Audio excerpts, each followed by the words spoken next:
making his way to the ring, from Beverly Hills, California, weighing in at 255 pounds, he is Ray Romero Jr.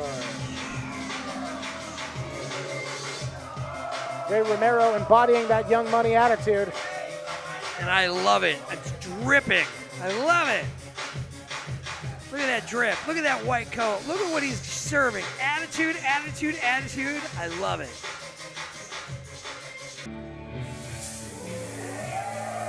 And his opponent, hailing from Tyler, Texas, weighing in at 310 pounds, he is one half of True Grit. He is Big Dick Hoss. Now, I told you, Austin, this is a big boy match. Batten down the hatches, reinforce those ring posts. This is gonna be what do they call it? Slobber knocker. Yeah. There's gonna be some knocking and some slobbering going on because this thing is going to be just two giant moose in the woods clacking horns. This is gonna be crazy. I believe the plural was meese.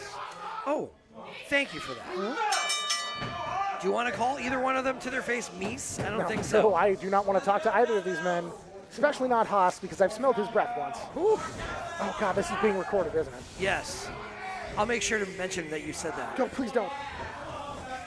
Oh, here it goes again. Like I said, Ray Romero looking extremely confident before Haas made his way to the ring. The crowd at home watching, the fans here tonight, they're going to have to rinse their eyeballs out of that fast and hot action we just saw because now it's time for some beef.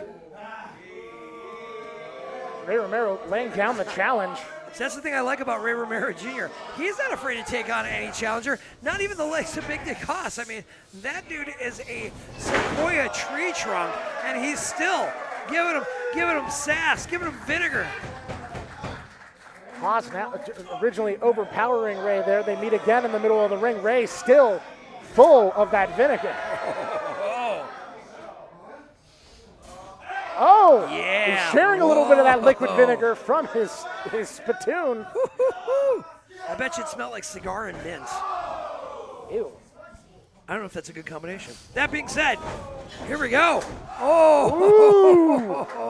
Ray Romero standing up to that shoulder block. Did you ever watch two Ford Ram trucks just go at each other? I've seen him try to do the tug-of-war thing. Wait, did I just say Ford Ram? See, I told you I didn't know cars. I don't know if you Oh, Big Dick Hoss, like a missile, shoulder first, flying through the sky, pastes Ray Romero to the mat. Another big shoulder block there. Romero. Oh my God, Romero is dead. The pin is happening. This is the match. 1, 2. Oh my God. Almost leg dropped him through the mat. I mean, that was ridiculous. I am absolutely stunned at that maneuver from Big Dick Hoss. That is some bull Nakano from the top of the cage, leg drop nonsense. See, Ray Romero is smart. He is working that weak arm. He knows that there's damage to that arm in some way, shape, or form, and he's going to take advantage of it like any smart opponent would. Oh! Absolutely coming to the ring with that injury, with that bandage on. It's sort of a sign of weakness, but you know, at the same time, it's a sign of toughness for coming into the ring, even despite the injury that he's working, or he's still rehabilitating from. And I don't even know if that's just a smart advantage point. I mean, when you come to the ring with a bandaged limb, I mean, you're almost putting a target on your limb for your opponent to just destroy. I mean, wouldn't you do that? I mean, would. If I saw somebody coming in with a cast around their knee or a cast around their wrist, I'd be like, target acquired. See, that's the way you think, Alston. I get the feeling that you would probably wear a fake bandage somewhere that's a place that's not even injured. Because oh my God! A spine buster for Ray Romero. Holy smokes! Getting Haas off his feet and laying him flat down. As they say, the bigger they are, the harder they fall. Ray Romero Jr. is definitely going to work that science, especially taking down that arm. You're not going to get a strong clothesline out of Big Dick Haas with a weak and limp-noodled arm after what he's doing to it. Leg drop on that elbow. Ray Romero now sending a distinct message. And he actually had a message for me for the audience at home, everybody. It's R-E-Y Romero. It's been misspelled on the title card before. He wanted to make that very clear that it's Rey, like King, or like listen, Star Wars character. I don't mean to slap that out of your hands, but I mean, the audience isn't going to care about that. It's the people who are behind the scenes. We got to get management in on that. Well, that's a complaint for somebody in production, not us. Well, fair enough, but he was telling me all about it before the show started. Well, he had me cornered. That sounds like he needs a little cheese with that wine, if you ask me. Then a big boot from Haas, laying Rey flat. Oh! And now flattened to the mat. Haas cannot hook the leg with that injured arm. He tried to get that shoot the half there and could not do it. They bounced off of that ring about 2 or 3 inches. It was insane. I hope the cameras caught that, my God. 2 enormous flapjacks. Oh, that crowd is getting behind Haas. The train is rolling. There it is. A southpaw clothesline. Yeah. Here we go. Gingerly nursing that right arm.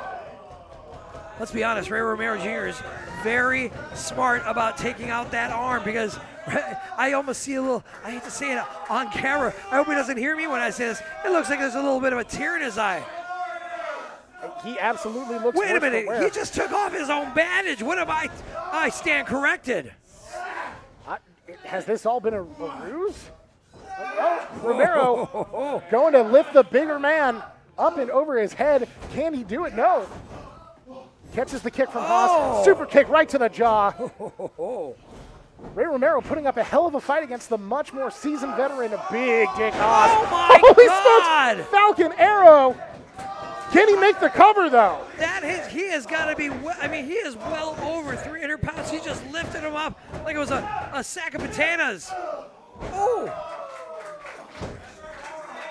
Wow! Only a 2 count. Rey Romero's heart must be breaking right now. See, Rey Romero Jr., the only thing he's got to fight for is himself. He doesn't have a Jesse James to go back to as half of True Grit and, carry his tail between his legs. He's fighting for himself and his own reputation here at Up All Night. Fair enough, but at the same time, I feel like if Big Dick Haas reports back with a loss, that ain't going to go over well. That arm has been debilitated. It's curled up. You can see the pain on his face. Resorting now to headbutts. Well, if you don't have an arm, I guess you're going to have to use a bowling ball head. Yeah, keeping his arm out of trouble. Using that thick skull for more than just thinking. Did you ever run into a wall? I just watched it. Yeah, just reboot in the face. Oh! Dropping him now on that turnbuckle. Oh! Oh, how did he do that with that arm? That might have hurt him more than anything. Flipping Rey Romero. See, he is wincing in pain. That was a sacrifice that might have cost him the match. It may have cost Rey Romero his life. Romero Jr. being rolled over by the sheer force of will from Big Dick Haas. Haas yanking him away from the ropes for the cover. And that's it. That was it.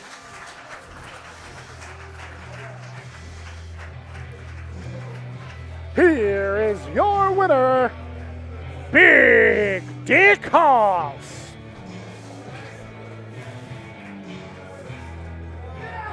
Big Dick Haas may have gotten the victory here at Up All Night 11, but I'm telling you what, that arm is reeling. He is going to need to see a doctor about that one because, just when you think he's repaired, he is broken once again. It was a war of attrition, and he may not have that arm to work with tomorrow, but he managed to walk away with the win tonight.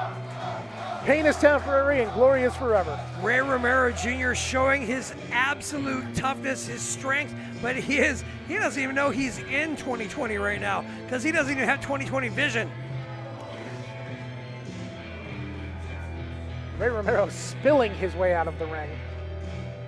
Somebody might have to give him a DUI check even though he hasn't been drinking. He is wobbling all over the place. Isaac Hayes walking out that living tub of jello.